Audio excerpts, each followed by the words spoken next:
Duri dalam daging, thorn in the flesh. 2 Korintus 12 ayat 7-10. Dan supaya aku jangan meninggikan diri karena penyataan-penyataan yang luar biasa itu, maka aku diberi suatu duri di dalam dagingku, yaitu seorang utusan iblis untuk menggocoh aku, supaya aku jangan meninggikan diri.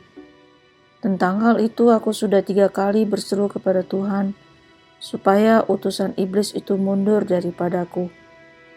Tetapi jawab Tuhan kepadaku, "Cukuplah kasih karuniaku bagimu, sebab justru dalam kelemahanlah kuasaku menjadi sempurna.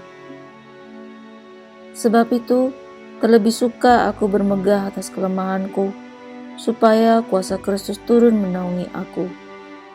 Karena itu, aku senang dan rela di dalam kelemahan, di dalam siksaan, di dalam kesukaran, di dalam penganiayaan dan kesesakan oleh karena Kristus. Sebab jika aku lemah, maka aku kuat." Duri dalam daging, dalam terjemahan harafiah artinya duri bagi dagingku. Bukan benar-benar duri di dalam daging, melainkan duri bagi kedaginganku. Saya percaya inilah yang dimaksudkan oleh Rasul Paulus dalam ayat di atas. Dalam Kamus Besar Bahasa Indonesia, duri dalam daging artinya sesuatu atau keadaan yang tidak menyenangkan bagi kita. Kita tahu Paulus hambanya yang dipilih dan terpilih dari golongan pemberontak, dari golongan antikris di zamannya. Proses pemanggilannya sebagai hamba Kristus menurut saya dapat membuat siapapun hamba yang dipanggil dengan cara yang sama bisa membuat kesombongan. Paulus layak untuk sombong karena dia pernah face to face dengan Tuhan. Bahkan tidak hanya face to face, Paulus diajak bicara langsung. Talk show in a live show, istilah zaman now. Dan kemudian dia diberi mandat.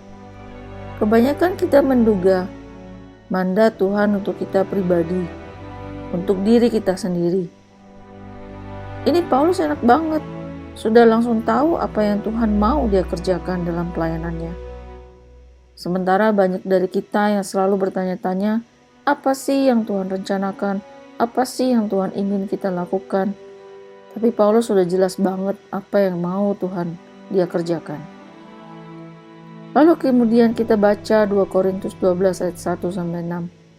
Di situ Paulus menceritakan bahwa dia pernah juga diajak jalan-jalan ke surga, jalan-jalan di Firdaus. Di sana dia bisa mendengar percakapan para malaikat. Wow, betapa hebatnya. Paulus juga paling banyak menulis kitab di Perjanjian Baru.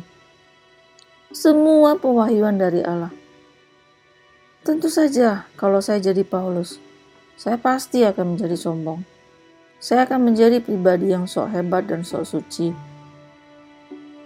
Tapi kita semua tahu, Paulus tidak mau menjadi sombong. Paulus berusaha tetap rendah hati dan dekat dengan Tuhan. Lalu saya mencoba menganalisa apa yang Paulus maksudkan dengan duri dalam daging.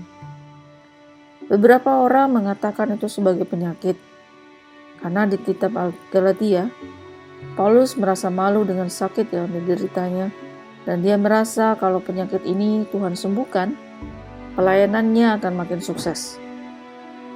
Namun, di ayat 8 yang kita baca tadi, berbicara bahwa tentang hal itu aku sudah 3 kali berseru kepada Tuhan, supaya utusan iblis itu mundur daripadaku. Berarti, Paulus juga meminta pelepasan dari Tuhan sebanyak 3 kali. Dia minta agar penyakitnya dilepaskan dari dia.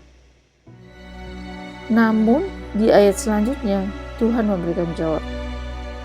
Tetapi jawab Tuhan kepadaku, "Cukuplah kasih karuniaku bagimu, sebab justru dalam kelemahanlah."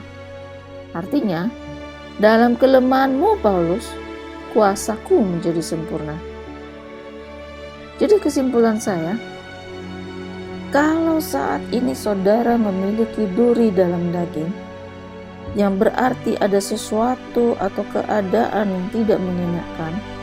Bisa itu sakit penyakit, bisa itu kondisi cacat fisik atau apapun bentuknya.